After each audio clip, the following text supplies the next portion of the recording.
Cryptocurrency needs regulation. Now there's 3 words I never wanted to say, but I think we've reached a point where cryptocurrency needs some form of regulation. It's clear from the comments I get that people's hate for crypto is growing, and in a recent poll, 50% of you said that you have no confidence investing in cryptocurrency. With scammers taking over 14 billion last year thanks to the rise in DeFi, tokens popping up to scam as much money out of people by piggybacking on pop culture, banks are putting blocks on cryptocurrency, and countries are outright banning it. It's really no surprise to see how much people are starting to dislike it. To understand why this has happened, we need to go back to the beginning. Cryptocurrency came into popularity with Bitcoin. Invented in 2008 by an unknown person or group using the name Satoshi Nakamoto. Its use began in 2009 when it was released as an open source software where bitcoins were used as a reward for a process known as mining, essentially solving equations using your computer. Bitcoin lives on the blockchain, which is a ledger of every Bitcoin transaction. The purpose of cryptocurrency was partially anti-establishment, but also a way to give holders more control of their money, faster transactions, less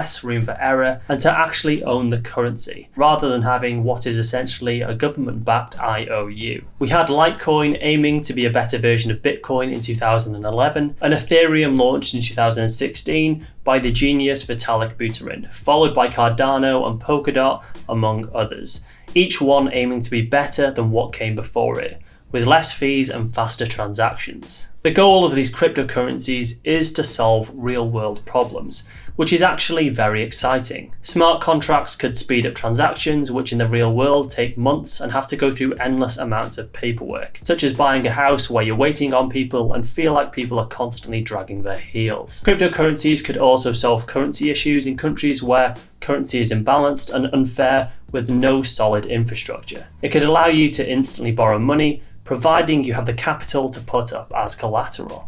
As of today, there's over 17,000 cryptocurrencies recorded, over 458 exchanges, with over 1.7 trillion invested in it. Now don't get me wrong, over the years there's been some cryptocurrencies created with very good intentions, made purely to raise money for charity or raise awareness, and there's been unique creative ideas that no one has seen before. But to think that each of the 17,000 recorded cryptocurrencies has unique use cases and purpose would be quite delusional. But it comes down to one real thing that's made cryptocurrency worse, and that is money. Whenever there's money involved and the amount of people holding cryptocurrency, inevitably there will come greed. Greedy people who are creating cryptocurrencies for no other reason than to make as much money as possible. It started with pump and dump groups with the promise of being able to pump up the price of a cryptocurrency, convincing as many people as possible to buy it to rocket the price up, while they'd bought beforehand, ready to make a quick buck when you buy. It moved on to people creating tokens based on memes and pop culture,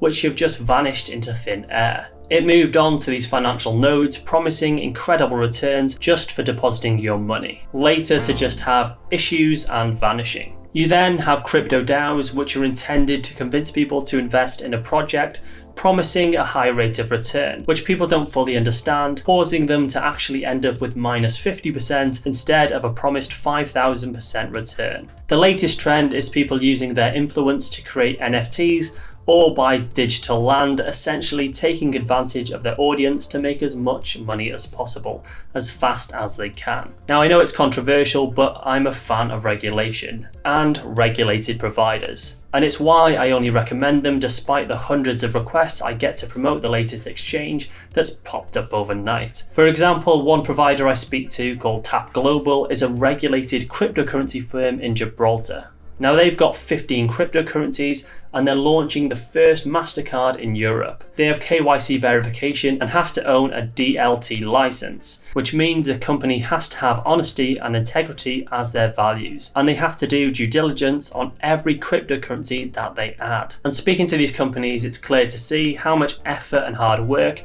goes into adding these cryptocurrencies to their platform. In stark contrast to that, you can grab an off-the-shelf cryptocurrency exchange template. I'm sure you've seen them because everyone literally looks like a clone of one another, and instantly add thousands of cryptocurrencies that nobody's heard of. Or how about a platform where any user can add their own token details for you to trade? You've got no idea who the company is, where it's come from, or if it's regulated at all. Now you tell me, which one of these would you prefer to use? I sure know which one I would go for. The governments already dislike cryptocurrencies because they can't control it. They can't just print more cryptocurrency when they need it. Governments need to be able to print money on demand to keep countries running. You only have to look at the amount of debt that countries are in to see how poorly they would do if they had a digital currency that they couldn't generate more of. The government wants control over cryptocurrency, mostly in the way they want to tax it, as most people will see from getting letters through their post. If the government can't tax cryptocurrency, they are losing out on millions in revenue, which, being honest, they need to get from somewhere, as we can all feel at the moment with the rise in interest rates. But the question of whether we should be taxed on cryptocurrency is a topic for a whole other video. But given that it's high on their radar, the other big concern, and why I think we need regulation, is security. Now, to illustrate this, let's step out of the world of cryptocurrency and into the world of Monopoly. You can join my world of Monopoly and make an incredible return on your money. Every 24 hours you can pass go and generate a return on your investment. You can buy land which you can upgrade, which will generate you even more money. There'll be a community chest which will be used to promote the game even more. We'll have a random chance of someone winning extra money, and all you have to do is trade me your hard-earned money for my Monopoly money, and you're in. You'd probably think I was crazy, right? But in the world of cryptocurrency, all I need is a bit of tech know-how, a fancy website, and I'm good to go. I can reward people to hype it up in Discord with exclusive benefits, and they'll do all the hard work for me. And then I can just say, whoops, we've been hacked, we've switched networks, or we've had some kind of unexplained glitch that nobody understands, and boom, the money is gone. Tens of millions invested in the blink of an eye. And people's response will be, oh well, lol, it was a rug pull. And they'll move on to the next one. And while that's fine for the experienced cryptocurrency trader who's just invested their spare change, real people are getting involved in real projects who can't afford to lose. And then they tell 10 of their friends how it happened, who tell their friends, who tell their friends. And why does this matter? 2 reasons. 1, this alerts more concern to the authorities. People call their banks, expecting to be able to reclaim their money, which in turn sends the bank into panic mode, blocking cryptocurrency exchanges even when they're regulated. The bank's knowledge of cryptocurrency is far behind what it should be.